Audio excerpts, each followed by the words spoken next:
우리 집 좁으니까 네 부모는 주방에 가서 처먹으라고 해. 남편의 이사 승진을 축하하는 파티에서 시어머니가 제 부모님 얼굴에 대고 소리친 한마디였습니다.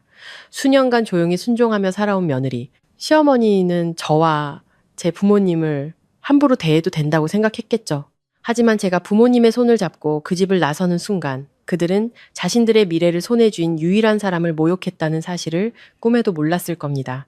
1시간 후 제 부모님은 5성급 호텔 레스토랑에서 식사를 하고 있을 때 시댁은 아수라장이 되었습니다. 80통이 넘는 부재중 전화가 찍히고 나서야 그들은 자신들이 건드리지 말아야 할 사람을 건드렸다는 것을 깨닫기 시작했습니다. 이 오만한 가족이 어떻게 무너지는지 끝까지 보고 싶으시다면 좋아요를 누르고 마음 정거장을 구독해주세요. 여러분의 응원은 제게 큰 힘이 됩니다. 그날 오후 저는 오랫동안 거울 앞에 서 있었습니다. 제가 입은 원피스는 명품은 아니었지만 새로 산 옷이었습니다. 저는 이 집에서 제 위치를 잘 알았기에 너무 튀지 않는 단정한 색을 골랐습니다. 인정은 받았지만 단 한 번도 존중받은 적 없는 며느리. 거실 밖에서는 시끌벅적한 웃음소리가 들려왔습니다. 오늘 시댁은 평소보다 훨씬 붐볐습니다. 추가로 놓인 테이블, 새로 깐 붉은색 식탁보, 1층을 가득 채운 화려한 음식들, 벽에는 아들 김민준 이사 승진을 축하합니다라는 현수막이 걸려 있었습니다. 파티의 주인공인 남편 민준 씨는 사람들 한가운데 서서 끊임없이 건배하며 웃고 있었습니다. 누가 축하를 하든 고개를 끄덕이고 누가 칭찬을 하든 웃어 보였습니다. 저는 멀리서 그를 바라보았습니다. 기쁘지도 슬프지도 않은 이름 붙이기 어려운 공허함만이 마음을 채웠습니다. 오후 5시가 거의 다 되어갈 무렵 부모님이 도착하셨습니다. 저는 대문 밖에서부터 두 분을 알아봤습니다. 아버지는 기시다라 색이 바랜 낡은 셔츠를 정성껏 다려 입으셨지만 시골 사람 특유의 투박함은 감출 수 없었습니다. 어머니는 옅은색 한복을 곱게 차려입고 머리를 단정하게 빗어 넘기셨습니다. 손에는 직접 농사지은 배와 사과, 잘 익은 과일이 가득 담긴 바구니를 들고 계셨죠. 그것이 부모님의 진심 전부라는 것을 저는 알고 있었습니다. 두 분은 시댁 대문 앞에서 잠시 머뭇거리며 마치 자신들에게 속하지 않은 세계에 발을 잘못 들일까 두려워하는 듯 안을 들여다보셨습니다. 저는 서둘러 달려나가 부모님을 맞았습니다. 아빠, 엄마 어서 들어오세요. 어머니는 온화하게 웃으며 고개를 끄덕이셨고 아버지는 어색함을 감추려는 듯 작게 헛기침을 하셨습니다. 문을 막 들어서는 순간 시어머니의 날카로운 시선이 느껴졌습니다. 굳이 말하지 않아도 알 수 있었죠. 그 시선은 제 부모님의 머리부터 발끝까지 훑어내리더니 과일 바구니에서 멈춘 후 차갑게 비웃었습니다. 어머, 사돈께서는 일찍도 오셨네요. 목소리가 높거나 거칠지는 않았지만 온몸이 떨릴 정도로 차가웠습니다. 어머니는 공손하게 대답했습니다. 네, 사부인, 저희가 일찍 와서 뭐 도울 일이라도 있을까 해서요. 시어머니는 손을 내저었습니다. 됐어요. 사람 많아서 복잡한데 일찍 와봐야 거치적거리기만 해요. 그렇게 말하고는 휙 돌아서 버렸고 제 부모님은 잘 차려입고 환하게 웃고 떠드는 사람들로 가득한 거실 한가운데에 덩그러니 남겨졌습니다. 저는 부모님을 구석자리로 모셔 잠시 앉게 했습니다. 하지만 잠시 후 시어머니가 다시 다가왔습니다. 윗목은 자리가 찼어요.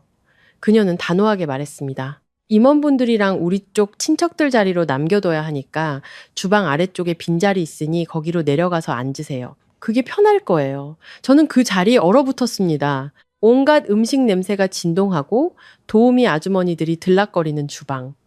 이 중요한 날, 시어머니가 제 부모님을 위해 마련한 자리가 바로 그곳이었습니다. 저는 남편을 돌아보았습니다. 그는 와인잔을 든 채 제 시선을 피했습니다. 반대하지도 편들어 주지도 않은 채 제게만 들릴 정도로 작게 속삭였죠. 여보, 사람도 많은데 그냥 넘어가. 그 말은 무딘 칼날 같았습니다. 날카롭지는 않았지만 아주 깊게 제 마음을 베었죠. 아버지가 먼저 자리에서 일어서셨습니다. 아버지는 어색하게 웃으며 말했습니다. 괜찮다 딸아. 아래층도 좋지. 어머니는 아무 말 없이 고개를 숙인 채 과일 바구니를 품에 꼭 안고 아버지를 뒤따랐습니다. 저는 아버지의 굽은 등과 어머니가 불안하게 옷자락을 붙잡는 손을 보며 목이 메었습니다. 그 순간 저는 깨달았습니다. 만약 오늘 내가 목소리를 내지 않는다면 평생토록 제 부모님은 시댁 식구들 눈에 그저 주방 아래 사람으로 남게 될 것이라고. 저는 시끄러운 거실 한가운데에 가만히 서 있었습니다. 주위에서는 건배 소리와 축하의 웃음소리가 울려 퍼졌지만 제 귀에는 방금 들었던 한마디만 맴돌았습니다. 우리 집 좁아 터졌으니. 그리고 바로 그때 제 마음속에서는 조용한 결심이 내려졌습니다. 시댁 주방은 거실 뒤편에 있었고 수십 년간의 기름 연기로 검게 변한 나무 문으로 분리되어 있었습니다. 그곳은 본래 요리하는 사람이나 도우미들이 드나드는 곳이었지 손님이 앉아서 식사하는 곳이 결코 아니었습니다. 그런데 오늘 제 부모님은 그곳으로 자리를 배정받았습니다. 마치 딸이 참석한 파티에서조차 그들은 불청객인 것처럼 말입니다. 저는 거실에서 주방 문틈으로 안을 들여다보았습니다. 아버지는 조용히 과일 바구니를 벽 한쪽에 내려놓고 어머니를 위해 의자를 빼주셨습니다. 어머니는 고개를 숙인 채 두 손을 무릎 위에 단정히 올려놓고 차가운 타일 바닥만 내려다보고 있었습니다. 두 분은 불평도 원망도 없이 평생 다른 사람에게 자리를 양보하는 데 익숙해진 사람들처럼 그저 묵묵히 견디고 계셨습니다. 심장이 아프게 조여왔습니다. 거실의 건배 소리는 여전히 요란했고 누군가 큰 소리로 남편을 축하했습니다. 김이사, 젊은 나이에 성공했네. 앞날이 창창하겠어. 웃음소리가 터져 나왔고 아무도 뒤편 주방에는 신경 쓰지 않았습니다. 그때 시어머니가 다가왔습니다. 그녀는 주방 문지방에 서서 팔짱을 낀 채 차가운 눈으로 제 부모님을 위아래로 훑어보았습니다. 그 시선은 호기심도 낯댓도 아닌 숨김없는 경멸 그 자체였습니다. 좀 더 안쪽으로 붙어 앉으세요. 그녀가 말했습니다.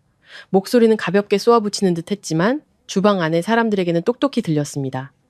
그렇게 서 있으면 사람들 지나다니기 불편하잖아요. 아버지는 황급히 일어나 의자를 식탁 쪽으로 더 바짝 당겼습니다.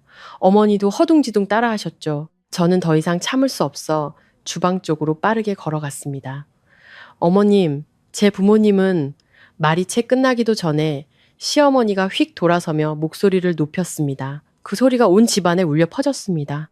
네가 지금 뭘 어쩌자는 거야? 우리 집 좁아 터졌으니 사람도 이렇게 많은데 네 부모는 부엌으로 꺼져서 밥이나 먹으라지. 뭐가 문제야? 그 말이 벼락처럼 내리꽂혔습니다.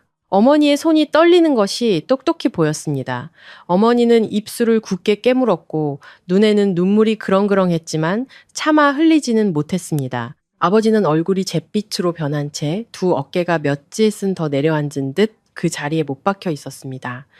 주위에 몇몇 친척들이 고개를 돌려 쳐다보았습니다. 어떤 이는 못 들은 척했고 어떤 이는 힐끗 보고는 고개를 돌렸으며 어떤 이는 자신과 상관없는 구경거리를 보는 듯 입꼬리를 살짝 올렸습니다. 저는 남편을 돌아보았습니다.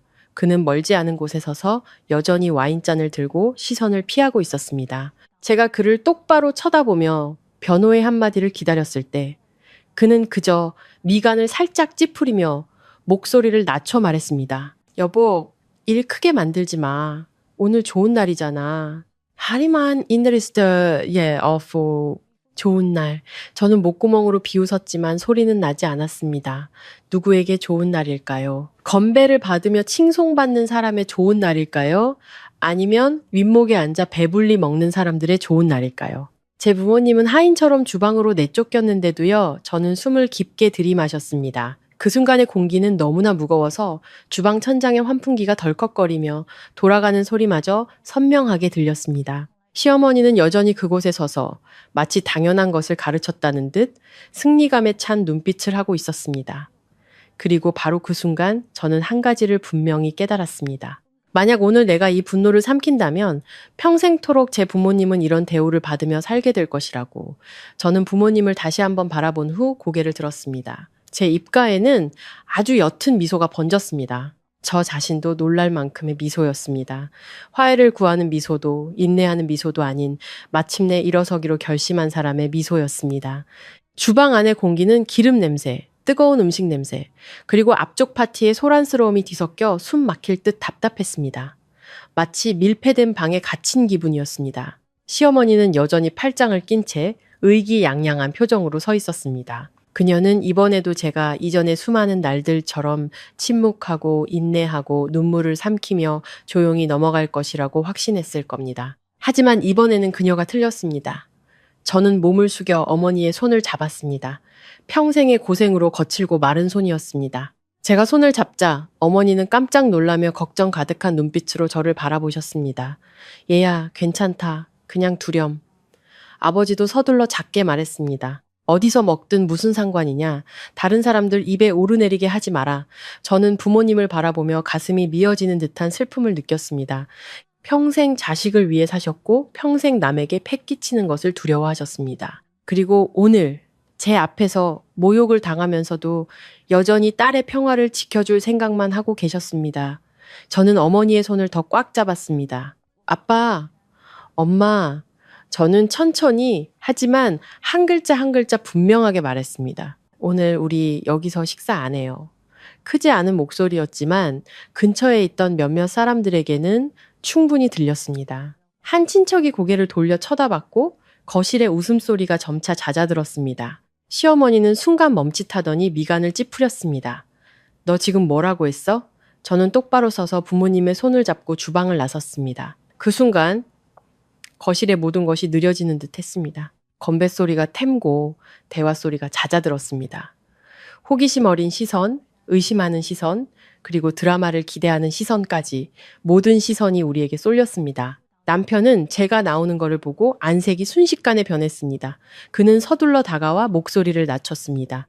여보, 지금 뭐 하는 거야?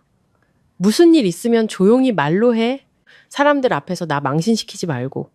저는 그를 지난 몇 년간 남편이라 불렀던 그 남자를 찬찬히 뜯어보았습니다. 방금 전까지 이사님이라 칭송받고 축배를 들던 남자, 그리고 제 부모님이 주방으로 쫓겨날 때 침묵했던 바로 그 남자. 망신이요?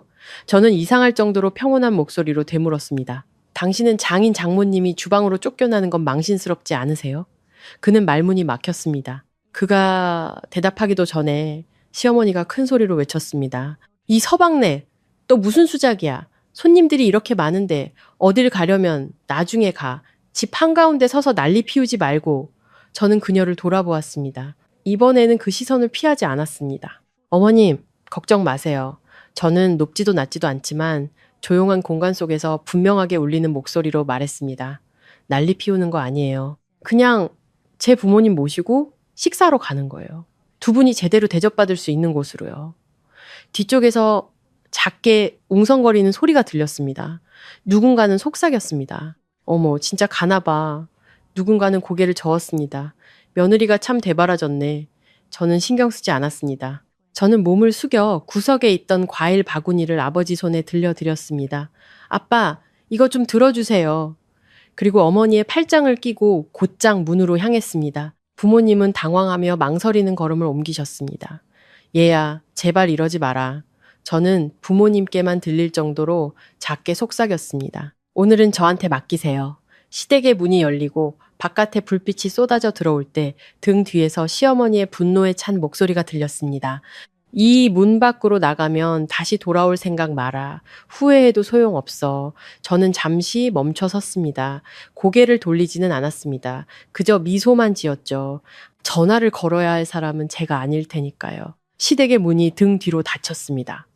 큰 소리는 나지 않았지만 제 마음속에서는 수년간 이어져 온 인내의 시대가 막을 내리는 소리가 들렸습니다.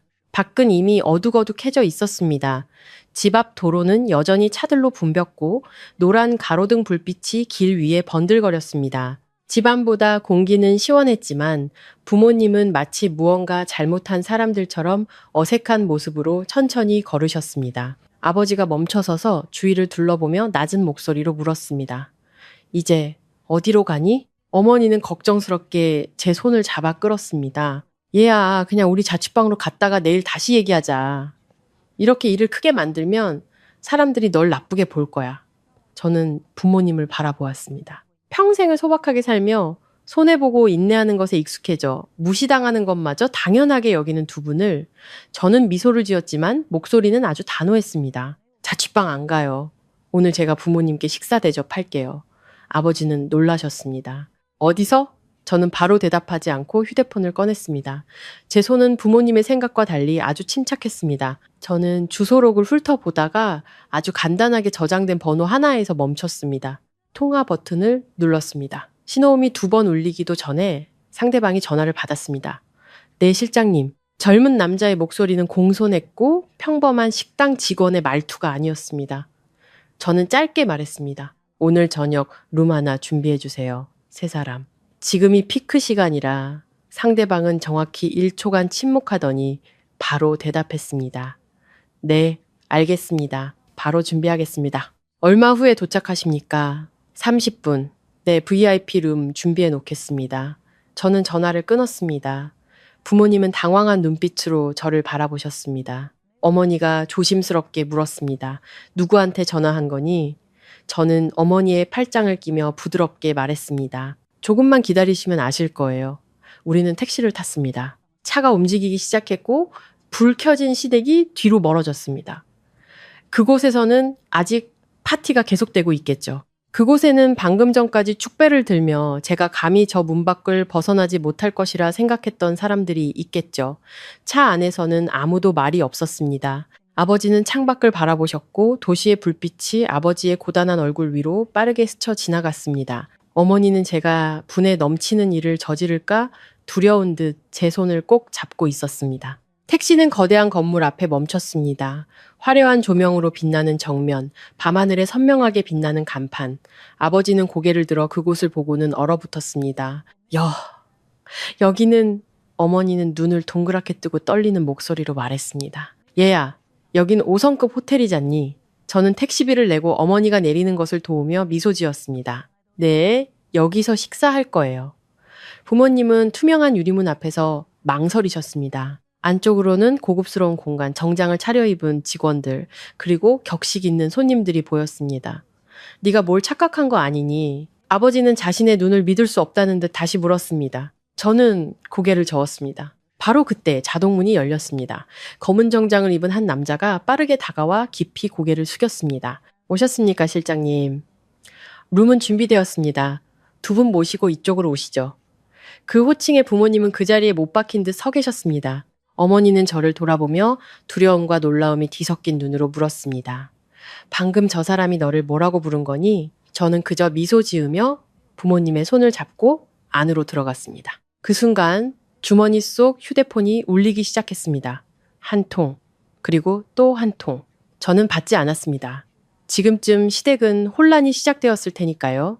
룸의 문이 닫히고 식당의 소란스러움과 완전히 분리되었습니다. 안에는 부드러운 노란 조명이 하얀 식탁보가 깔린 원형 테이블을 비추고 있었습니다. 테이블 위에는 따뜻한 물과 정갈하게 접힌 냅킨이 놓여 있었고 모든 것이 너무나 격식 있어서 부모님은 감히 바로 앉지도 못하고 서 계셨습니다.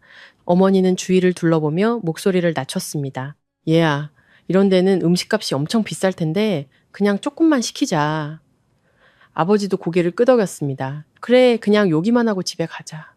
우린 아무거나 잘 먹는다. 저는 부모님을 위해 의자를 빼드리며 미소 지었습니다. 오늘은 마음껏 드세요. 돈 걱정은 제가 할게요. 어머니는 망설였습니다. 네가 그렇게 말하니까 더 걱정되는구나. 저는 더 설명하지 않고 부모님께 조용히 물을 따라드린 후 맞은편에 앉았습니다. 마치 아주 평범한 식사를 하는 것처럼 태연한 모습이었습니다. 직원이 들어와 정중하게 고개를 숙였습니다. 메뉴 소개해드리겠습니다, 실장님.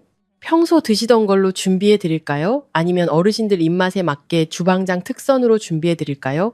부모님은 당황해서 서로를 쳐다보셨습니다. 제가 바로 대답했습니다. 어르신들이 드시기 편한 걸로 기름기 적고 소화 잘 되는 음식 위주로 부탁해요.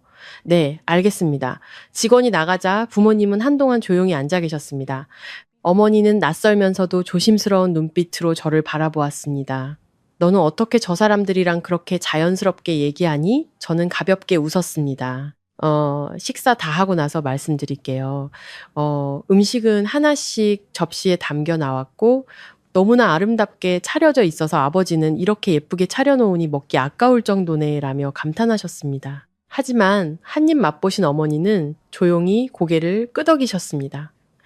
맛있는데 느끼하지가 않네. 저는 그 모습을 보며 마음이 조금 가벼워지는 것을 느꼈습니다. 적어도 이 순간만큼은 제 부모님은 누구에게 쫓겨나거나 무시당하지 않고 제대로 된 식사를 하고 계셨으니까요.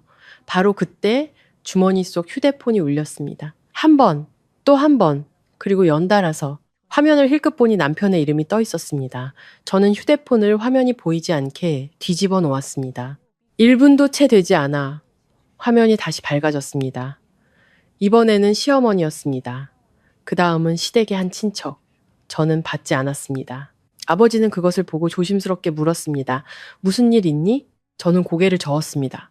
중요한 일 아니에요. 하지만 휴대폰은 조용해지지 않았습니다. 계속해서 진동하며 화면을 밝혔습니다. 어머니는 걱정스러운 눈으로 저를 보셨습니다. 그래도 한번 받아보렴. 저렇게 많이 전화하는 걸 보니 무슨 일이 있는 것 같은데. 저는 여전히 태연했습니다. 정말 제가 받아야 할 전화라면 정중하게 말하겠죠. 지금은 일단 식사부터 마저 해요. 저는 그렇게 말했지만 마음속으로는 무슨 일이 벌어지고 있는지 정확히 알고 있었습니다. 지금쯤 시댁의 분위기는 완전히 달라졌을 겁니다. 파티는 중단되었을 것이고 남편은 추궁당하고 있을 것이며 시어머니는 뭔가 잘못되었다는 것을 느끼기 시작했을 겁니다. 늘 남을 마음대로 부리는데 익숙했던 사람이 갑자기 무시당하면 오래 평정심을 유지할 수 없는 법이니까요. 휴대폰이 몇 번 더 울리다가 조용해졌습니다.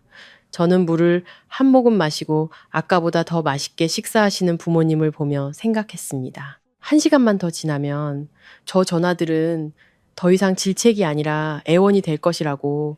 제가 등 뒤로 문을 닫고 나온 지 10분도 채 되지 않아 시댁의 분위기는 파티 시작 때와 완전히 달라졌습니다. 이사 승진 축하 파티는 여전히 성대하게 차려져 있었습니다. 음식은 아직 따뜻했고 술은 반쯤 따라져 있었지만 시끌벅적하던 웃음소리는 현저히 줄어들었습니다. 잡담은 끊겼고 사람들의 시선은 제가 부모님을 모시고 나갔던 문 쪽을 향하기 시작했습니다. 남편은 거실 한가운데 서서 휴대폰을 든 채 받지 않는 전화 신호음이 반복될수록 얼굴이 창백해졌습니다. 그는 제게 10번째 전화를 걸었지만 여전히 응답이 없었습니다. 한 친척이 다가와 목소리를 낮춰 물었습니다. 김이사, 자네 부인 정말로 가버린 건가? 남편은 대충 고개를 끄덕이며 아무렇지 않은 척 말했습니다. 잠깐 화가 나서 그런 걸 거예요. 금방 돌아오겠죠. 하지만 그 자신도 그 말을 믿지 않았습니다. 시어머니는 상석에 앉아 얼굴이 굳어 있었습니다. 그녀는 잔을 탁 소리가 나게 내려놓았습니다. 며느리라는 게 어쩜 저렇게 버르장머리가 없을까. 그녀는 분노를 감추지 못하며 말했습니다. 감히 파티 중간에 나가버려? 그것도 친정 부모까지 데리고? 정말 부끄러운 줄도 모르고 한 고모가 맞장구를 쳤습니다. 요즘 애들은 너무 오냐오냐 키워서 저 모양이야. 처음부터 다시 가르쳐야 해. 하지만 몇몇 사람들의 시선은 달랐습니다. 문가에 앉아있던 한 삼촌이 미간을 찌푸렸습니다. 그래도 할 말은 해야지. 손님이 이렇게 많은데 사돈을 주방으로 내쫓는 건 누가 봐도 심했어. 그 말은 작은 가시 같았습니다. 시어머니가 휙 돌아보았습니다. 아주버님, 그게 무슨 말씀이세요? 내 집에서 내가 자리를 정하는데 뭐가 잘못됐다는 거예요? 그 삼촌은 대답 대신 고개를 저을 뿐이었습니다. 바로 그때 시어머니의 휴대폰이 울렸습니다. 그녀는 화면을 보고 미간을 찌푸렸습니다. 모르는 번호였습니다. 그녀는 여전히 퉁명스러운 목소리로 전화를 받았습니다. 여보세요. 누구세요? 수화기 너머에서 무언가 빠르게 말했고 불과 몇 초 후 시어머니의 안색이 완전히 변했습니다. 휴대폰을 쥔 손이 눈에 띄게 떨렸습니다. 다시 한번 말씀해 주시겠어요? 그녀는 아까의 위세는 온데간데 없이 낮아진 목소리로 물었습니다. 거실은 점차 조용해졌습니다. 남편이 다가왔습니다. 어머니 무슨 일이세요? 시어머니는 손을 들어 조용히 하라는 신호를 보냈고 시선은 휴대폰에서 떼지 못했습니다. 그럴 리가 없어요. 뭔가 착각하신 거겠죠. 이 일이 어떻게 오늘이랑 관련이 있다는 겁니까? 그녀는 전화를 끊었습니다. 그 순간 그녀는 마치 모든 기력을 빼앗긴 사람처럼 의자에 주저앉았습니다. 무슨 일이냐고요? 남편이 다급하게 다시 물었습니다. 시어머니는 그를 바라보았습니다. 그녀의 눈에 처음으로 당혹감이 뚜렷하게 나타났습니다. 방금 은행에서 전화가 왔어. 서류에 문제가 생겼다고 긴급 확인이 필요하다는구나. 무슨 문제요? 남편이 미간을 찌푸렸습니다. 우리 회사 서류는 문제 없잖아요. 시어머니는 고개를 저었습니다. 자세한 건 말해주지 않고 그냥 배후에 있는 어떤 사람과 관련이 있다고만 했어. 거실의 분위기는 즉시 달라졌습니다. 몇몇 손님들이 서로 속삭이기 시작했습니다. 어떤 이는 일찍 가봐야 한다며 핑계를 대고 일어섰습니다. 어떤 이는 몰래 시계를 보며 불편한 기색을 감추지 못했습니다. 남편은 휴대폰을 꺼내 부하 직원에게 전화를 걸었습니다. 신호음이 한참 울린 후에야 상대방이 받았습니다. 나야, 회사에 무슨 일 없지? 수화기 너머에서 아주 짧은 대답이 들려왔습니다. 남편은 그 자리에 얼어붙었습니다. 뭐라고? 그는 목소리를 높여 되물었습니다. 계약 체결을 잠정 중단하라고 했다고? 그는 전화를 끊고 시어머니를 돌아보았습니다. 어머니, 몇몇 거래처에서 갑자기 이유도 없이 협력을 보류하겠다고 연락이 왔답니다. 시어머니는 마른 침을 삼켰습니다. 그녀는 한때 그렇게 떠들썩했던, 그러나 이제는 걱정과 의심의 눈초리만 남은 방을 둘러보았습니다. 그리고 난생 처음 그녀는 지금까지 단 한 번도 신경 쓰지 않았던 아주 사소한 사실 하나를 떠올렸습니다. 그녀의 며느리는 처음부터 끝까지 단 한마디도 대꾸하지 않고 그저 미소 지으며 떠났다는 것을. 그녀는 떨리는 손으로 휴대폰을 들어 제게 전화를 걸었습니다. 신호음만 울릴 뿐 아무도 받지 않았습니다. 밤은 완전히 깊어졌습니다. 시댁의 불은 여전히 환하게 켜져 있었지만 더 이상 축배를 들 기분인 사람은 아무도 없었습니다. 음식은 식어갔고 반쯤 남은 와인에도 아무도 손대지 않았습니다. 어떤 사람은 핑계를 대고 일찍 돌아갔고 어떤 사람은 불안한 표정으로 앉았다 일어서기를 반복했습니다. 남편은 소파에 주저앉아 두 손으로 휴대폰을 붙들고 있었습니다. 그는 방금 전화를 끊자마자 다시 제 번호를 눌렀습니다. 신호음만 울릴 뿐 아무도 받지 않았습니다. 그는 통화 기록을 확인했습니다. 15통, 20통, 30통. 아무런 응답이 없었습니다. 시어머니는 거실을 이리저리 서성였고 발걸음은 평소보다 훨씬 다급했습니다. 그녀는 더 이상 가만히 앉아 명령하거나 비난하지 않았습니다. 얼굴은 창백해졌고 입술은 굳게 다물려 있었습니다. 다시 전화해봐. 그녀는 더 이상 날카롭지 않은 다급한 목소리로 말했습니다. 받을 때까지 계속해. 남편은 다시 전화를 걸고 또 걸었습니다.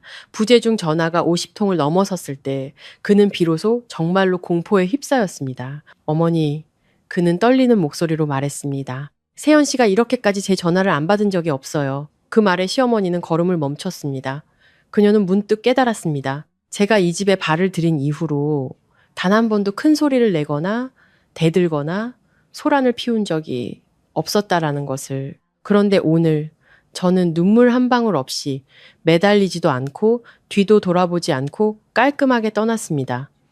시어머니의 휴대폰이 다시 울렸습니다. 그녀는 깜짝 놀랐지만 이번에는 제가 아니었습니다. 가까운 친척이었습니다.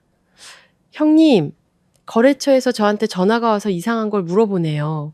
우리 쪽이랑 하던 계약을 재검토하고 있다는데요? 시어머니는 의자에 주저앉았습니다. 뭘 재검토한다는 거야? 그녀가 다그쳐 물었습니다. 저도 잘 모르겠어요. 그냥 위에서 지시가 내려왔다고만. 그녀는 습관처럼 소리치려 했지만 이어진 대답에 할 말을 잃었습니다. 그 위는 우리가 함부로 건드릴 수 있는 곳이 아니랍니다, 형님. 휴대폰이 시어머니의 손에서 떨어졌습니다. 그 모습을 본 다른 친척이 서둘러 물었습니다. 무슨 큰일이라도 생겼습니까? 시어머니는 마른 침을 삼키며 고개를 저었습니다. 아직은 몰라. 하지만 그녀의 마음속에서는 전에 없던 두려움이 피어오르기 시작했습니다. 남편은 그때까지 거의 80통의 전화를 걸었습니다. 그는 화면에 찍힌 숫자를 보며 손을 벌벌 떨었습니다. 어머니, 설마 세연 씨가 우리가 생각하는 그런 사람이 아니었던 걸까요? 그 질문은 아주 작게 터져 나왔지만 쥐 죽은 듯 조용한 거실 안에서는 아주 선명하게 울렸습니다. 시어머니는 소리치지도 야단치지도 않았습니다. 그녀는 오랫동안 침묵하다가 휴대폰을 들어 다시 제 번호를 눌렀습니다. 이번에 그녀의 목소리에는 더 이상 위세가 없었습니다. 신호음이 울려도 제가 받지 않자 그녀는 음성 메시지를 남겼습니다. 목소리는 눈에 띄게 떨리고 있었습니다. 아가, 내가 말실수한 거 안다. 그러니 제발 집에 와서 얘기 좀 하자꾸나. 내가 부탁할게. 메시지를 보낸 후 그녀는 멍하니 앉아 있었습니다. 난생 처음 그녀는 아주 무서운 사실 하나를 깨달았습니다. 어떤 사람들은 그들이 침묵하며 돌아설 때 비로소 우리가 누구를 잘못 건드렸는지 알게 된다는 것을. 식사는 거의 끝나가고 있었습니다. 아버지는 의자에 등을 기대고 좀처럼 보기 힘든 안도의 한숨을 내쉬었습니다. 어머니는 더 이상 처음처럼 불안하게 주위를 살피지 않았습니다. 대신 마치 자신에게 속하지 않은 무언가를 떨어뜨릴까 두려운 듯 조심스럽게 음식을 집으며 단정하게 앉아 계셨습니다. 저는 부모님을 바라보며 마음이 가라앉는 것을 느꼈습니다. 적어도 오늘 밤만큼은 두 분이 평온할 수 있었으니까요. 저는 휴대폰을 꺼내 화면을 켰습니다. 부재중 전화 80통. 남편의 이름이 통화 기록의 대부분을 차지했고 그 사이사이 시어머니와 몇몇 친척 그리고 모르는 번호들이 끼어 있었습니다. 저는 전혀 놀라지 않았습니다. 저는 휴대폰을 화면이 보이지 않게 뒤집어 놓았습니다. 어머니는 그것을 보고 조심스럽게 물었습니다. 저렇게 많이 전화가 오는데 정말 안 받을 거니? 저는 미소 지으며 아주 부드럽게 말했습니다. 아직 때가 아니에요, 엄마. 바로 그때 휴대폰이 다시 울렸습니다. 이번에는 뒤집어 놓지 않았습니다. 화면에 표시된 이름은 아주 짧았습니다. 저는 자리에서 일어났습니다. 잠깐 전화 좀 받고 올게요. 저는 방 밖에 작은 발코니로 나갔습니다. 밤바람이 부드럽게 불어왔고 레스토랑 정원 어딘가에서 풍겨오는 꽃향기가 실려왔습니다. 저는 통화 버튼을 눌렀습니다. 네, 수화기 너머에서 중년 남성의 낮고 차분한 목소리가 들려왔습니다. 별일 없으십니까? 저는 빙빙 돌리지 않고 바로 대답했습니다. 네, 모든 게 예상대로 진행되고 있어요. 그쪽 집안이 혼란에 빠지기 시작했습니다. 은행에서는 계속 연락이 가고 있고 거래처들은 협력을 잠정 중단했습니다. 저는 짧게 하고 대답했습니다. 어느 선까지 처리하길 원하십니까? 남자가 물었습니다. 저는 유리창 너머로 부모님이 조용히 대화를 나누는 모습을 보았습니다. 어머니는 좀처럼 보기 힘든 온화한 미소를 짓고 계셨습니다. 저는 천천히 말했습니다. 아직 일을 크게 벌일 필요는 없어요. 그냥 그들이 가진 모든 것이 자기들 마음대로 휘두를 수 있는 게 아니라는 것만 깨닫게 해주세요. 알겠습니다. 수화기 너머에서 대답이 들려왔습니다. 필요하시면 언제든 말씀만 하십시오. 저는 전화를 끊었습니다. 더 이상의 말은 필요 없었습니다. 저는 방으로 돌아왔습니다. 아버지가 고개를 들었습니다. 누구 전화니? 저는 의자를 당겨 앉았습니다. 아는 분이에요. 어머니는 저를 오랫동안 바라보다가 레스토랑에 들어온 순간부터 마음속에 담아두었던 질문을 던졌습니다. 너 도대체 무슨 일을 하는 거니? 저는 잠시 침묵하다가 부모님께만 들릴 정도로 말했습니다. 잘못된 일은 아무것도 안 했어요. 그냥 다른 사람들이 우리 부모님을 무시하게 내버려 두지 않을 뿐이에요. 아버지는 걱정과 자랑스러움이 뒤섞인 눈으로 저를 바라보셨지만 더 이상 묻지 않으셨습니다. 제 휴대폰이 다시 울렸습니다. 이번에는 메시지였습니다. 시어머니의 음성 메시지였는데 목소리가 너무 떨려서 숨소리까지 들릴 정도였습니다. 아가, 내가 잘못했다는 거 안다. 제발 집에 와서 얘기 좀 하자꾸나. 저는 열어보지 않고 화면을 껐습니다. 오늘 밤 그들은 계속해서 전화를 걸어올 것이라는 걸 잘 알고 있었으니까요. 그리고 다음번에 제가 나타났을 때 저는 더 이상 주방 아래에 서 있는 며느리가 아닐 겁니다. 식사는 오래전에 끝났습니다. 직원이 따뜻한 차를 가져와 조용히 테이블에 놓고 나갔습니다. 부모님은 나란히 앉아 방금 먹었던 음식에 대해 조용히 이야기를 나누셨습니다. 마치 바깥의 소라는 전혀 존재하지 않는 것처럼요. 시계를 보니 밤 10시가 다 되어가고 있었습니다. 손에 쥔 휴대폰이 다시 울렸습니다. 이번에는 끄지 않았습니다. 남편의 이름과 함께 부재중 전화 83통이라는 숫자가 선명하게 보였습니다. 저는 자리에서 일어섰습니다. 전화 좀 받고 올게요. 저는 테이블에서 조금 떨어진 유리창가에 서서 아래 주차장을 내려다 보았습니다. 차량의 불빛들이 부서진 조각처럼 반짝였습니다. 저는 통화 버튼을 눌렀습니다. 여보세요. 아주 짧은 한마디였지만 수화기 너머의 남편은 감정이 북받친 듯 했습니다. 세연아, 어디야? 그가 다급하게 물었습니다. 목소리는 완전히 쉬어 있었습니다. 왜 전화를 안 받아? 지금 집이 얼마나 난리인지 알아? 저는 잠시 침묵하다가 아주 평온하게 되물었습니다. 절 찾으시는 게 저를 걱정해서요. 아니면 당신 집에 문제가 생겨서요? 그는 말문이 막혔습니다. 무슨 소리야? 그는 당황했습니다. 난 네 남편이고 널 걱정하는 게 당연하잖아. 저는 작게 웃었습니다. 아주 작지만 차가운 웃음이었습니다. 정말 절 걱정했다면 저는 천천히 말했습니다. 어머님이 제 부모님께 주방에 가서 식사하라고 했을 때 당신은 침묵하지 않았겠죠. 수화기 너머에서는 더 이상 다급한 외침 대신 무거운 숨소리만 들려왔습니다. 그때는 사람이 너무 많아서 일이 이렇게 될 줄은 몰랐어. 그의 목소리는 힘없이 꺾였습니다. 이렇게가 어떤 건데요? 제가 물었습니다. 거래처에서 계약을 보류한 거요. 아니면 은행에서 계속 전화가 오는 거요. 그는 경악했습니다. 당신 다 알고 있었어? 제가 왜 알고 있을 것 같으세요? 제가 되물었습니다. 침묵이 흘렀고 그는 거의 애원하듯 목소리를 낮췄습니다. 집에 와. 세연아, 우리끼리 얘기 좀 하자. 어머니도 많이 걱정하고 계셔. 그만해요. 저는 그의 말을 잘랐습니다. 목소리는 높지 않았지만 단호했습니다. 안 돌아가요. 적어도 사과하러 돌아갈 일은 없어요. 세연아, 너 지금 너무 일을 크게 만들고 있어. 내일 이 이사 자리 장난이 아니라고. 저는 제 손을 내려다 보았습니다. 아주 단단하게 느껴졌습니다. 그거 알아요? 저는 천천히 한 글자 한 글자 분명하게 말했습니다. 전단 한 번도 당신의 일을 망치려고 생각해 본 적 없어요. 하지만 그 자리가 그렇게나 연약한 것이었다는 것도 미처 몰랐네요. 긴 침묵, 수화기 너머로 마른 침을 삼키는 소리가 들렸습니다. 당신 도대체 누구야? 그가 거의 속삭이듯 물었습니다. 저는 직접적으로 대답하지 않고 아주 부드럽게 한마디만 했습니다. 이것만 기억하세요. 당신이 오늘 가진 모든 것은 제 부모님을 무시하는 데 사용할 수 있는 게 아니라는 걸요. 말을 마친 후 저는 그가 더 말할 기회를 주지 않고 전화를 끊었습니다. 저는 테이블로 돌아왔습니다. 어머니는 묻지 않고 마치 어느 정도 이해했다는 듯 조용히 고개를 끄덕이셨습니다. 저는 자리에 앉아 따뜻한 찻잔을 들었습니다. 마음이 아주 평온했습니다.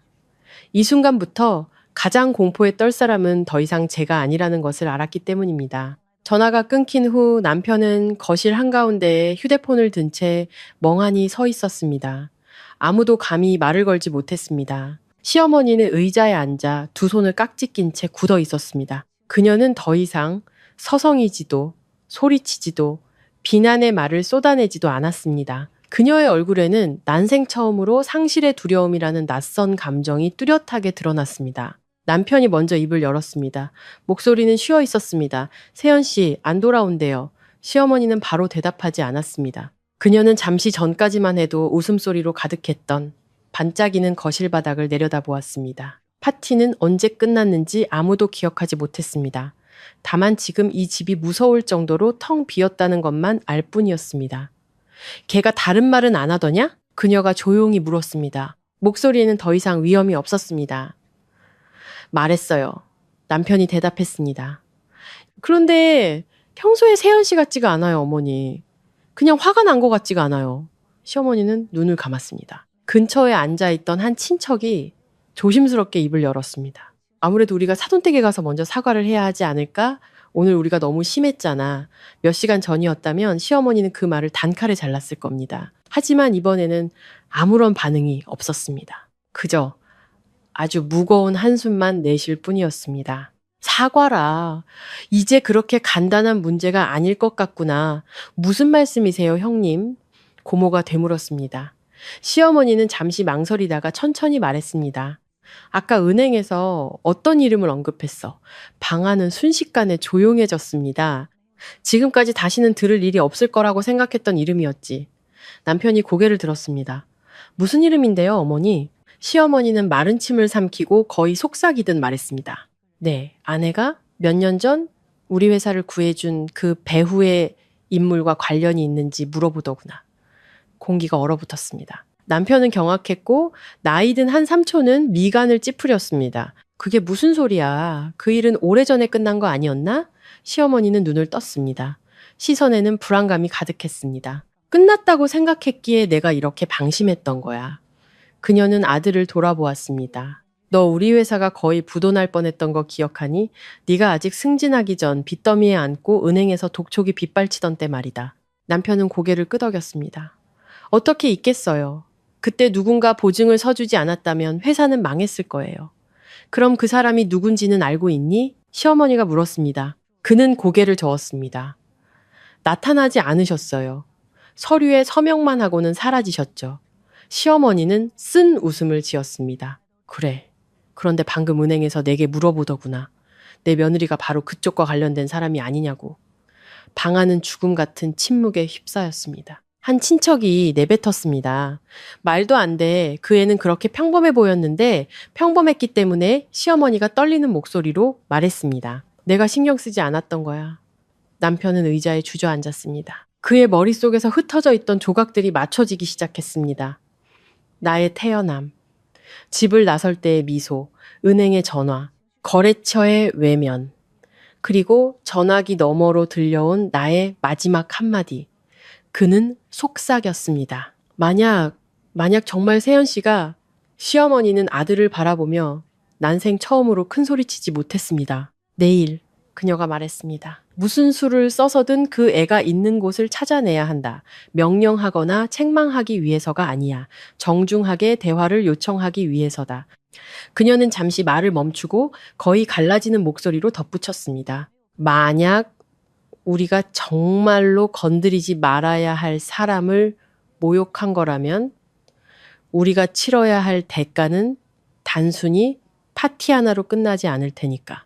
다른 곳, 5성급 호텔의 조용한 룸 안에서 저는 부모님께 차를 따라드리고 있었습니다. 저편에서는 폭풍이 막 시작되고 있었지만 저는 잘 알고 있었습니다. 그들이 마주하게 될 현실은 진실의 시작에 불과하다는 것을 다음날 아침, 저는 아주 일찍 잠에서 깼습니다. 아침 햇살이 얇은 커튼을 뚫고 들어와 넓고 조용한 방 안을 비추었습니다. 부모님은 아직 주무시고 계셨습니다. 어머니는 옆으로 누워 한 손을 가슴에 얹고 고른 숨을 내쉬고 계셨고 아버지는 창가 쪽으로 얼굴을 돌린 채 평생 그러셨듯 조심스러운 자세로 잠들어 계셨습니다. 저는 일어나 물 한 잔을 따르고 오랫동안 두 분을 바라보았습니다. 오늘은 다른 날이 될 것이라는 것을 알고 있었습니다. 8시가 조금 넘었을 때 휴대폰이 울렸습니다. 남편의 전화도 모르는 번호도 아니었습니다. 아주 짧은 문자 메시지였습니다. 로비에 와 있다. 너와 네 부모님을 꼭 뵙고 싶구나. 저는 바로 답장하지 않았습니다. 방으로 돌아가 부모님을 조용히 깨웠습니다. 어머니가 잠결에 물으셨습니다. 무슨 일이니? 저는 미소 지었습니다. 부모님을 뵙고 싶어 하는 분이 계세요. 아버지는 자리에서 일어나 평생 남에게 패 끼치기 싫어하는 사람의 습관처럼 옷매무새를 가다듬었습니다. 시댁 쪽에서 왔니? 저는 고개를 끄덕였습니다. 어머니는 침묵했습니다. 잠시 후 그녀는 작게 한숨을 쉬었습니다. 그래, 이왕 이렇게 된 거 확실히 얘기는 해야겠지. 우리는 로비로 내려갔습니다. 아침의 호텔은 아주 조용했습니다. 프런트 직원은 카운터 뒤에 꼿꼿이 서 있었고 노란 조명은 어젯밤처럼 부드러웠습니다. 시어머니는 유리창 근처 소파에 앉아 있었습니다. 그녀는 화려한 화장 없이 수수한 옷차림에 머리를 단정하게 묶고 있었습니다. 어제 파티 한가운데서 온 집안을 호령하던 위세는 온데간데 없었습니다. 우리가 나오는 것을 보고 그녀는 벌떡 일어섰지만 이내 멈춰 섰습니다. 그녀의 시선은 제 부모님과 마주쳤다가 이내 아래로 떨어졌습니다. 공손해서가 아니라 감히 사돈의 얼굴을 똑바로 쳐다보지 못해서였습니다. 그녀가 먼저 입을 열었습니다. 목소리는 쉬어 있었습니다. 제가 너무 일찍 왔네요. 두 분께 죄송합니다. 아버지는 아주 천천히 고개를 끄덕였습니다. 괜찮습니다. 단 두 마디였지만 분위기는 무겁게 가라앉았습니다. 어머니는 의자에 앉아 핸드백을 옆에 단정히 놓으셨습니다. 어머니는 시어머니를 쳐다보지도 불편한 기색을 보이지도 않았습니다. 다만 예전처럼 움츠러든 모습은 더 이상 없었습니다. 제가 맞은편에 앉았고 몇 초간의 침묵이 흘렀습니다. 마침내 시어머니가 입을 열었습니다. 어제는 제 잘못이었습니다. 그 말이 넓은 로비에 선명하게 울렸습니다. 그녀는 고개를 숙였습니다. 제가 해서는 안 될 말을 했습니다. 제가 오만했고 사람을 무시했습니다. 저는 대답하지 않았습니다. 부모님도 마찬가지였습니다. 그녀는 두 손을 꽉 쥐며 말을 이었습니다. 두 분께 사과드립니다. 두 분 마음에 상처를 드린 것 정말 죄송합니다. 이번에는 제 부모님 쪽으로 고개를 돌렸지만 시선은 여전히 오래 마주치지 못했습니다. 어머니는 그녀를 오랫동안 바라보다가 부드럽지만 분명한 목소리로 말했습니다. 우리는 우리 자신을 위한 사과는 필요 없습니다. 시어머니는 고개를 들고 멈칫했습니다. 어머니가 말을 이었습니다. 다만 앞으로는 그 누구도 특히 자기 며느리의 부모는 무시하지 마세요. 목소리를 높이거나 책망하지 않았지만 한 글자 한 글자가 제자리에 박히는 듯 했습니다. 시어머니는 연신 고개를 끄덕였습니다. 네, 명심하겠습니다. 그녀는 저를 돌아보며 목소리를 낮췄습니다. 아가, 혹시 나하고만 잠깐 얘기할 수 있겠니? 저는 그녀를 보았습니다. 익숙한 위세 대신 당연하게 여겼던 것들을 잃을까 두려워하는 한 여자의 모습만 보였습니다. 따로 얘기할 필요 없어요. 제가 대답했습니다. 하실 말씀 있으면 여기서 하세요. 그녀는 잠시 멈칫하더니 고개를 끄덕였습니다. 알겠다. 회사 일 혹시 네가 한 거니? 저는 부정하지도 긍정하지도 않았습니다. 그저 이렇게 말했습니다. 저는 과한 짓은 하지 않았어요. 모든 것을 제자리로 돌려놓았을 뿐이에요. 그녀는 마른 침을 삼켰습니다. 그럼 이제 멈춰줄 수 있겠니? 저는 처음으로 그녀의 눈을 똑바로 쳐다보았습니다. 그건 오늘 이후로 여러분들이 무엇을 잘못했는지 진심으로 깨닫느냐에 달려 있겠죠. 공기가 무겁게 가라앉았습니다. 시어머니는 오랫동안 조용히 앉아 있다가 마침내 거의 속삭이듯 말했습니다. 어떤 사람들은 정말 함부로 대해서는 안 되는 거였구나. 제가 일어섰습니다. 제 부모님은 쉬셔야 해요. 다른 얘기는 나중에 하죠. 시어머니도 따라 일어서며 한 걸음 물러섰습니다. 이런 말을 할 기회를 줘서 고맙다. 우리가 돌아서려는 순간 로비 입구에서 다급한 발걸음 소리가 들려왔습니다. 남편이 나타났습니다. 셔츠는 구겨지고 옷깃은 비뚤어져 있었으며 얼굴에는 밤새 잠 못 이룬 피로가 역력했습니다. 그는 자신의 어머니가 제 부모님 앞에서 소리치거나 명령하는 대신 평소보다 더 깊이 고개를 숙이고 있는 모습을 보고 멈춰 섰습니다. 그는 얼어붙었습니다. 아마 평생 상상도 못했던 광경이었을 겁니다. 너 왔구나. 시어머니는 아들을 보며 책망과 피로가 섞인 눈으로 말했습니다. 더 이상 집안의 지휘관이 아닌 그저 지친 어머니의 목소리였습니다. 남편은 제 부어머님을 바라보았습니다. 아버지는 손을 등 뒤로 한 채 꼿꼿이 서 계셨고 시선은 차분했습니다. 어머니는 의자에 앉아 더 이상 피하거나 두려워하지 않는 평온한 모습이었습니다. 그는 천천히 고개를 숙였습니다. 두 분께 죄송합니다. 그 세 글자는 그가 생각했던 것보다 훨씬 힘들게 나왔습니다. 제 잘못입니다. 어제 제가 두 분을 지켜드리지 못했습니다. 저는 그를 보았습니다. 기쁘지도 통쾌하지도 않은 그저 낯선 거리감만 느껴졌습니다. 아버지는 고개를 끄덕였습니다. 지난 일이다. 하지만 반복되어서는 안 될 일도 있는 법이지. 어머니가 부드러운 목소리로 덧붙였습니다. 우리는 명예 때문에 사과를 바라는 게 아니에요. 그저 존중받고 싶을 뿐입니다. 남편은 마른 침을 삼켰습니다. 그는 저를 돌아보며 물었습니다. 세연아, 집에 가서 나랑 얘기 좀 할 수 있을까? 저는 고개를 저었습니다. 오늘은 아니에요. 그는 당황했습니다. 그럼 언제? 저는 그의 눈을 피하지 않고 똑바로 쳐다보았습니다. 당신이 한 가지를 분명히 깨달았을 때요. 당신은 제 남편이지만 그 이전에 저는 제 부모님의 딸이라는 사실을요. 그 말에 그는 그 자리에 얼어붙었습니다. 시어머니는 아들과 저를 번갈아 보다가 마침내 말했습니다. 내 말이 맞다. 그녀는 제 부모님을 향해 말했습니다. 오늘 제가 두 분께 제대로 된 식사 한 끼 대접하고 싶습니다. 잘못을 용서받기 위해서가 아니라 존경을 표하기 위해서입니다. 아버지는 어머니를 보셨고 어머니는 작게 고개를 끄덕였습니다. 그 마음은 받겠습니다. 하지만 주방 아래 손님이 아니라 우리 딸의 부모 자격으로 받겠습니다. 시어머니는 다시 한번 고개를 숙였습니다. 네. 그날 점심 식사는 아주 다른 분위기 속에서 진행되었습니다. 더 높은 사람도 더 낮은 사람도 없었습니다. 윗목도 아랫목도 없었고 경멸이나 경계의 시선도 없었습니다. 부모님은 허리를 꼿꼿이 펴고 천천히 말씀하셨습니다. 남편은 조용히 제 부모님께 음식을 덜어드렸고 그 모든 행동은 마치 사람 되는 법을 다시 배우는 듯 조심스러웠습니다. 저는 그저 지켜볼 뿐이었습니다. 제 마음속에서는 이미 하나의 결정이 서서히 형태를 갖추고 있었기 때문입니다. 식사 후 제가 일어섰습니다. 부모님 모시고 방으로 가볼게요. 남편이 따라오며 간절한 목소리로 말했습니다. 세연아, 제발 나를 떠나지 마. 저는 그를 오랫동안 돌아보았습니다. 떠나는 게 아니에요. 제가 말했습니다. 그저 예전의 자리로 돌아가지 않을 뿐이에요. 그는 이해했습니다.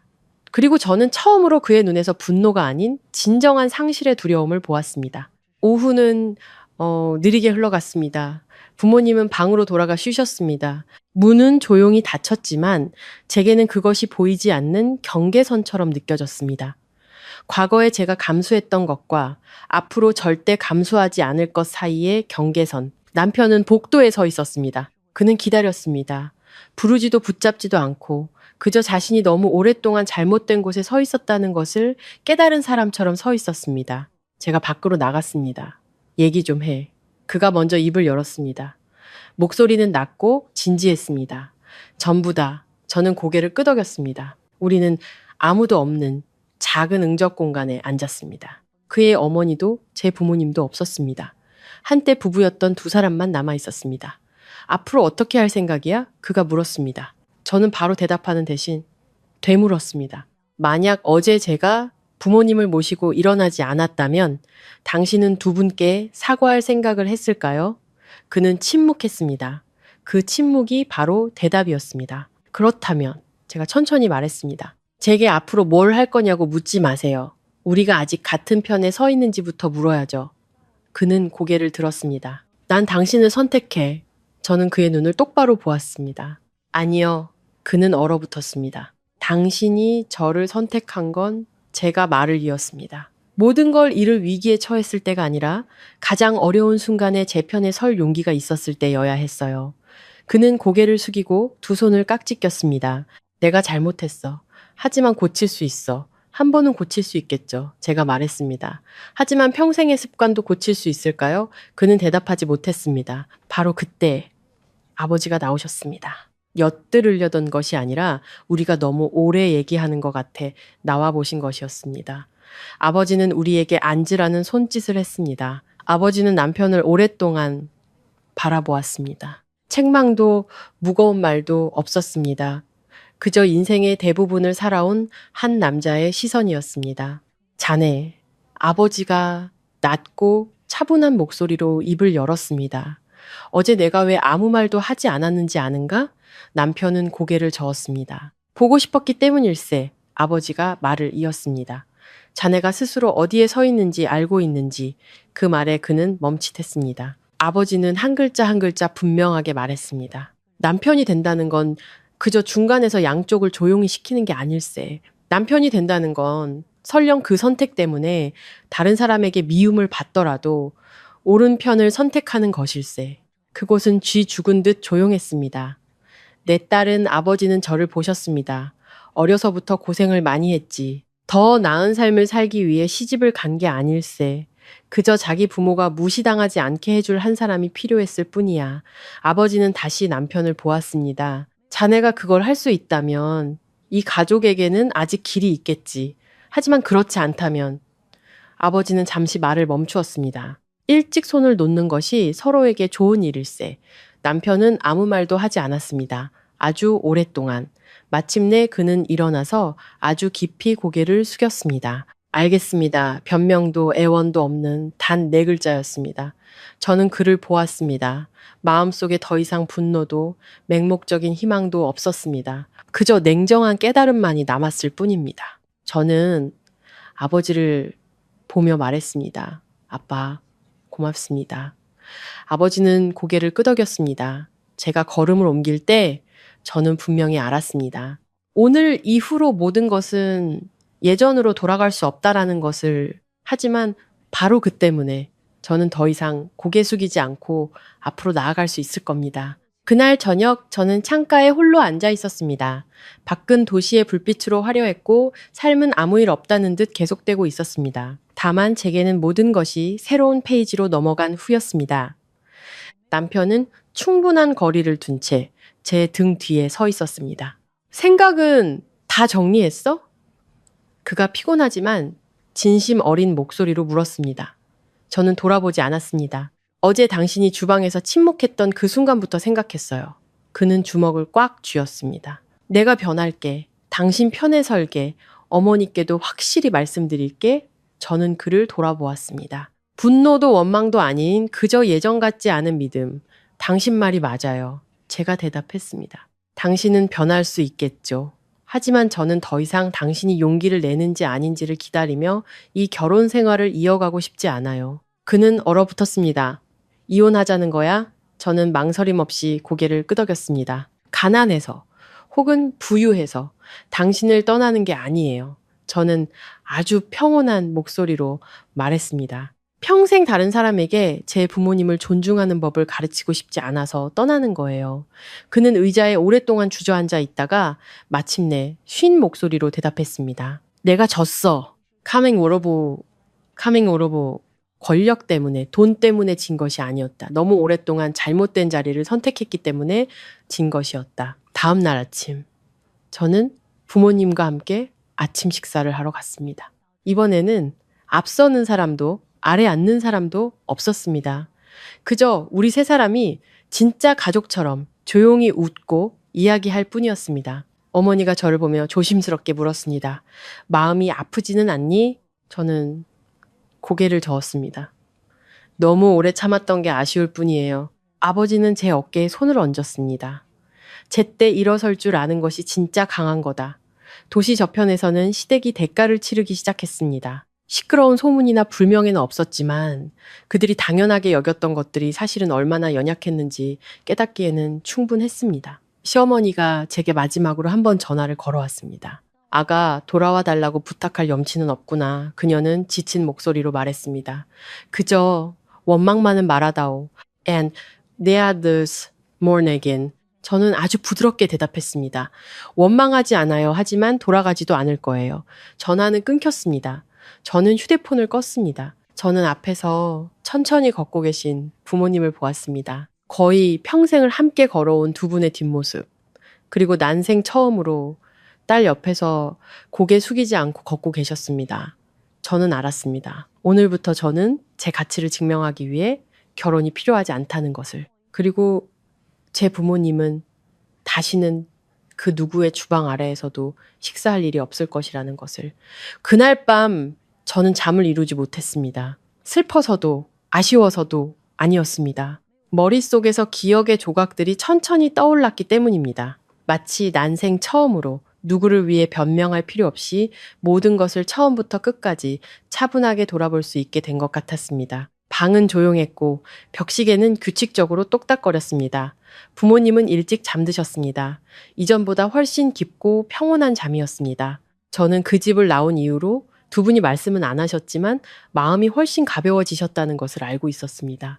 저는 창가에 앉아 멀리 도시의 불빛을 바라보았습니다. 높은 빌딩들, 화려한 조명들, 바쁘게 움직이는 사람들, 이 모든 것들이 한때는 제가 평화를 지키고 뒤처지지 않고 며느리로서 자격이 있기 위해 인내해야 한다고 생각하게 만들었던 것들입니다. 하지만 이제 와서야 깨달았습니다. 그 모든 것들은 제 부모님의 자존심보다 훨씬 작고 보잘것없었다는 것을 저는 그날 오후를 떠올렸습니다. 주방에 멍하니 서 계시던 아버지, 고개를 숙이셨던 어머니, 그리고 침묵했던 남편. 그 침묵은 소란스럽지 않았지만 그 어떤 꾸짖음보다 무거웠습니다. 어떤 상처는 말을 너무 많이 해서가 아니라 마땅히 목소리를 내야 할 사람이 침묵을 선택했기 때문에 생깁니다. 저는 자문했습니다. 만약 그날 내가 일어나지 않았다면, 나 역시 침묵을 선택했다면 10년 후, 20년 후 다른 파티에서 제 부모님은 어디에 앉아 계셨을까? 주방. 아니면 아무도 신경 쓰지 않는 어느 구석에. 저는 숨을 깊게 들이마셨습니다. 난생 처음으로 제가 패배한 것이 아니라는 사실을 분명히 깨달았습니다. 오히려 저는 항상 존중받기 위해 허락을 구해야만 했던 삶에서 막 벗어난 것이었습니다. 다음날 아침 햇살이 방 안으로 쏟아져 들어올 때 저는 아주 다른 기분으로 잠에서 깼습니다.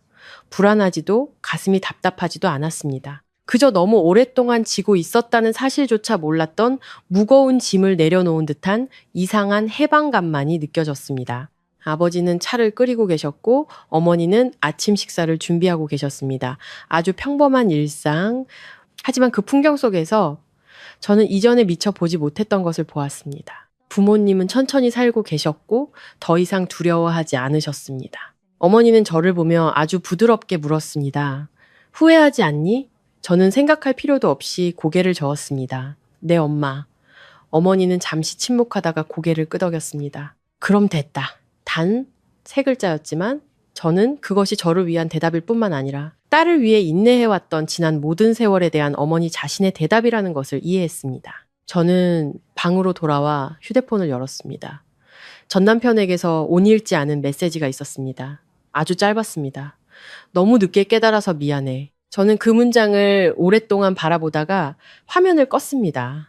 원망해서가 아니었습니다. 어떤 사과는 제때 도착하면 치유가 되지만 너무 늦게 도착하면 그저 마침표가 될 뿐이라는 것을 알았기 때문입니다.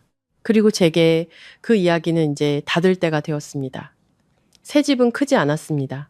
조용한 골목에 자리한 작은 집이었습니다. 아침에는 새소리가 들리고 오후에는 문 앞 나무 사이로 햇살이 비쳤습니다. 사람들이 감탄할 만한 곳은 아니었지만 들어서는 순간 제 부모님이 편히 숨 쉴 수 있는 곳이라는 것을 알 수 있었습니다. 이사 온 날 어머니는 모든 구석을 정성껏 닦으셨습니다. 더러워서가 아니라 손에 익은 습관이었습니다. 아버지는 시골에서 가져온 낡은 화분들을 정리하며 마치 이곳이 오래 머물 만큼 평온한지 확인하려는 듯 하늘을 올려다보셨습니다. 집이 작구나. 아버지가 평온한 목소리로 말했습니다. 그래도 지낼만 하다. 단 네 글자였지만 저는 아버지에게 지낼만 하다는 것이 고개 숙이지 않아도 된다는 의미라는 것을 이해했습니다. 그 후의 날들은 느리게 흘러갔습니다. 아침에 아버지는 일찍 일어나 문을 열고 화초에 물을 주셨습니다.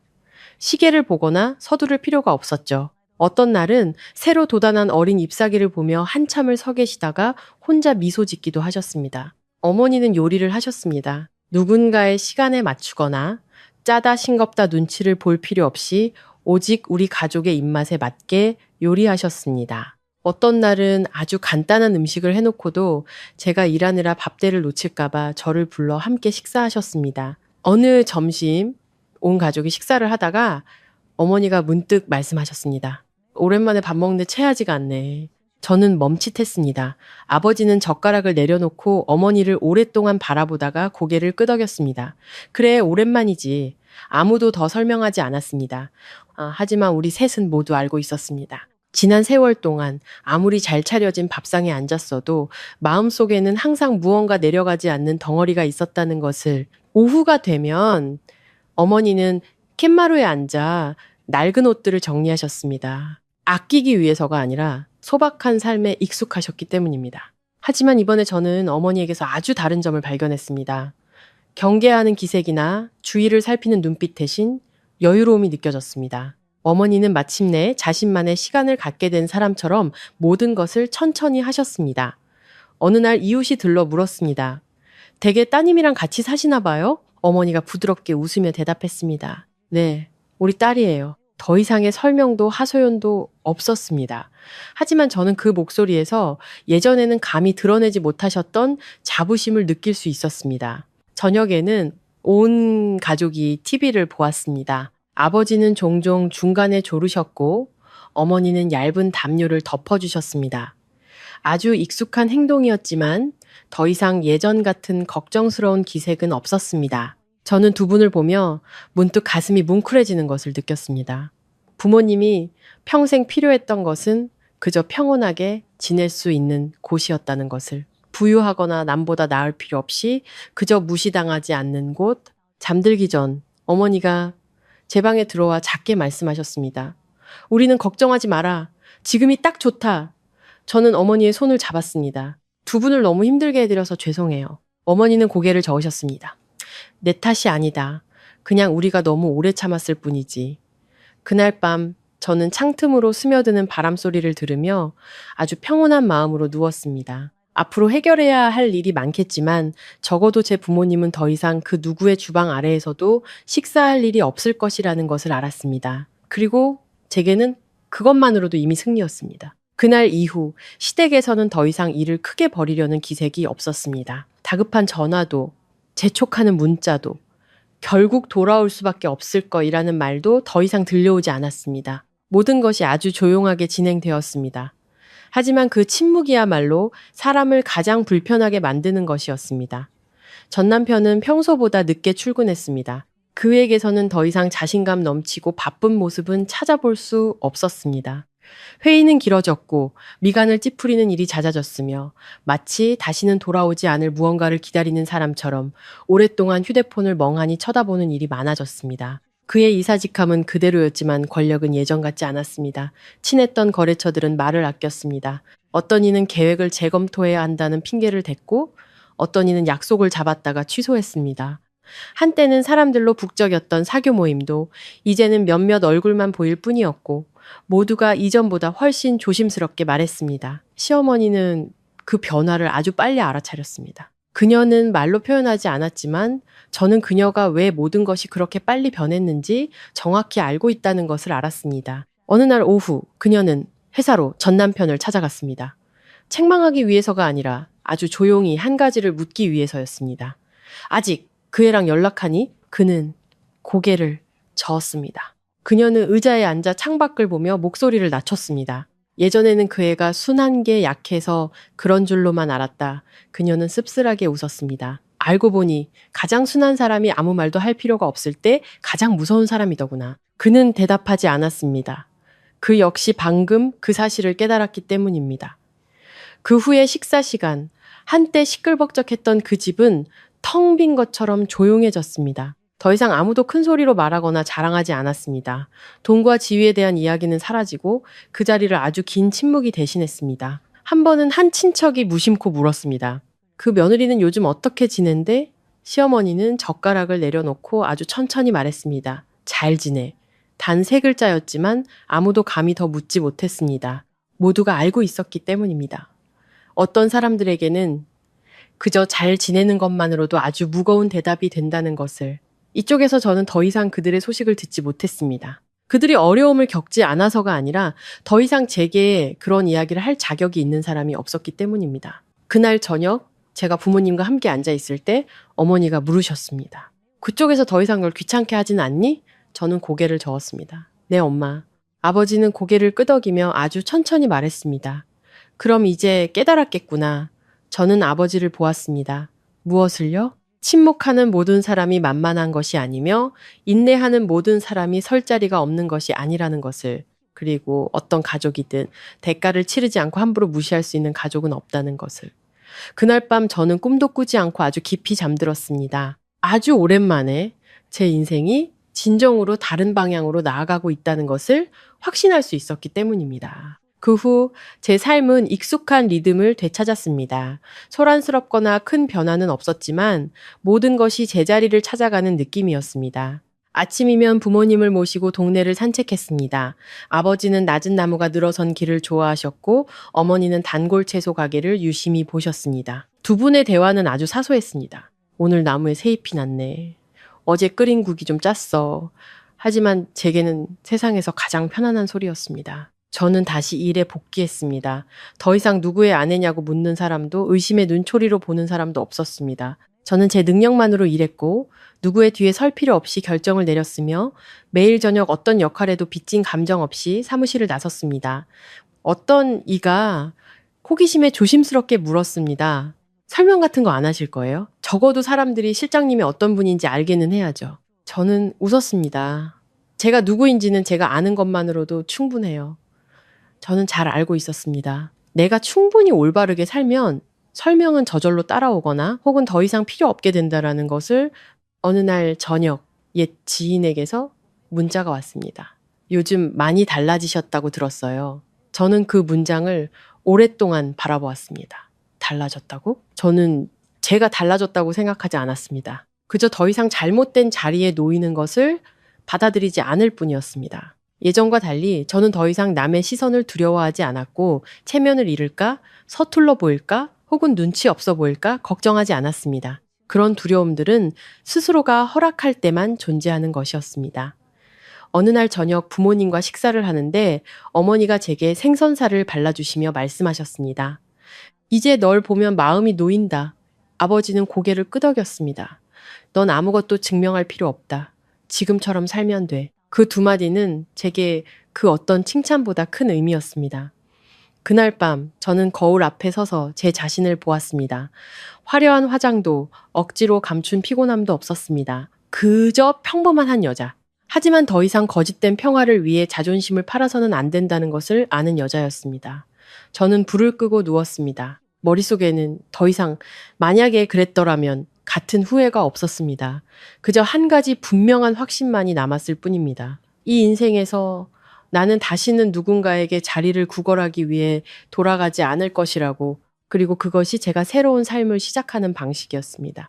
그날 오후 아주 부드러운 비가 내렸습니다. 세찬 소나기가 아니라 길가의 먼지와 조급함을 씻어내기에 충분한 가랑비였습니다. 저는 부엌에 서서 처마 끝에 떨어지는 빗소리를 들으며 아주 자연스러운 평화를 느꼈습니다. 그날 저녁 식사는 특별할 것이 없었습니다. 따뜻한 국 한 그릇, 생선 조림 한 접시, 그리고 데친 나물, 어머니가 아주 익숙하게 만드신 소박한 음식들이었습니다. 누구의 입맛을 물을 필요도 없이 그저 우리 가족의 저녁 식사였기 때문에 만드신 음식들. 아버지는 식탁에 먼저 앉아 젓가락을 단정하게 놓으셨습니다. 어머니가 국그릇을 내오며 조용히 말씀하셨습니다. 먹자, 얘야. 누구를 기다릴 필요도, 누구의 눈치를 볼 필요도 없었습니다. 우리는 규칙적으로 떨어지는 빗소리를 들으며 식사를 했습니다. 가끔 그릇 부딪히는 소리만 들릴 뿐이었습니다. 저는 부모님을 보았습니다. 아버지의 꼿꼿한 자세, 어머니의 온화하지만 평온한 미소, 그리고 문득 깨달았습니다. 이것이 제가 처음부터 지키고 싶었던 것이었다는 것을. 식사를 하던 중 어머니가 문득 입을 여셨습니다. 예전에 주방으로 내려가서 밥 먹으라는 말을 들었을 때 화나지는 않았단다. 저는 멈칫했습니다. 그냥 슬펐지. 어머니는 천천히 말을 이었습니다. 네가 침묵하는 걸 보고. 저는 고개를 숙였습니다. 아버지는 젓가락을 내려놓고 아주 부드럽게 말씀하셨습니다. 하지만 네가 일어섰지. 그걸로 충분하다. 충분하다는 그 세 글자에 목이 메었습니다. 저 때문에 평생을 인내해온 두 분을 보며 저는 이전에는 감히 생각조차 못했던 것을 깨달았습니다. 만약 어떤 결혼이 부모님의 자존심과 맞바꿔야 하는 것이라면 차라리 없는 편이 낫다는 것을. 어머니는 제게 생선살을 발라주시며 온화하게 웃으셨습니다. 이제 됐다. 집이 작아도 괜찮아. 아무도 고개 숙일 필요 없으면 그만이지. 밖에서는 여전히 비가 내렸지만 이 집 안은 이상할 정도로 따뜻했습니다. 저는 그날의 경멸 어린 시선, 파티 한가운데서 들었던 잔인한 말, 그리고 부모님의 손을 잡고 그 문을 나섰던 순간을 떠올렸습니다. 만약 그때로 돌아간다고 해도 저는 똑같이 행동했을 겁니다. 제가 부모님의 편에 서기로 선택한 그 순간부터 제 인생은 저절로 제 편이 되어 주었기 때문입니다. 저는 밥그릇을 들고 미소 지었습니다. 드세요, 아빠. 엄마, 국 씻겠어요. 아버지는 고개를 끄덕이며 제가 평생 기억할 한마디를 아주 조용히 말씀하셨습니다. 집은 넓을 필요 없다. 자존심이 머물 자리만 있으면 되는 거다. 저는 제 이야기가 승패에 관한 것이 아니라 마침내 바로 서는 법을 배운 한 자식의 이야기이며 마침내 제자리에 앉아 식사하게 된 한 가족의 이야기라는 것을 이해했습니다. 밖의 비는 서서히 그쳤고 제 마음속은 진정으로 평온해졌습니다. 이 이야기의 교훈은 승패나 우열을 가르치기 위함이 아닙니다. 그저 우리에게 아주 소박한 한 가지를 상기시켜줍니다. 화목을 지킨다는 명분으로 자존심을 팔지 마세요. 가족이라는 이름으로 다른 사람이 당신의 부모님을 무시하게 내버려 두지 마세요. 어떤 고통은 꾸짖음에서 오는 것이 아니라 마땅히 당신을 지켜줘야 할 사람의 침묵에서 옵니다. 아내가 되고 남편이 되고 자식이 되어도 결국 한 가지는 기억해야 합니다. 만약 어떤 결혼이 당신의 부모님을 고개 숙이게 만든다면 그것은 더 이상 행복이 아니라 가족이라는 이름으로 포장된 인내일 뿐입니다. 인생은 남보다 나을 필요 없습니다. 그저 자신의 자리에 바로 서고 사랑하는 사람이 잘못된 자리에 놓이지 않게 하는 것만으로도 충분합니다. 집은 넓을 필요 없습니다. 자존심이 머물 자리만 있으면 되니까요. 만약 이 이야기가 여러분의 마음에 와닿았다면 가족을 위해 침묵했거나 혹은 부모님을 지키기 위해 일어선 경험이 있다면 좋아요를 눌러 이 이야기를 널리 퍼뜨려 주세요. 여러분의 생각을 댓글로 남겨주시고 이 이야기가 필요한 분들께 공유해 주세요. 마음 정거장 채널을 구독하시고 가족의, 결혼, 그리고 인간의 품격에 대한 평범하지만 깊고 진솔한 이야기들을 함께 들어주세요. 이야기의 마지막 순간까지 함께 해주셔서 감사합니다. 다음 이야기에서 다시 뵙겠습니다. 여기는 마음 정거장이었습니다.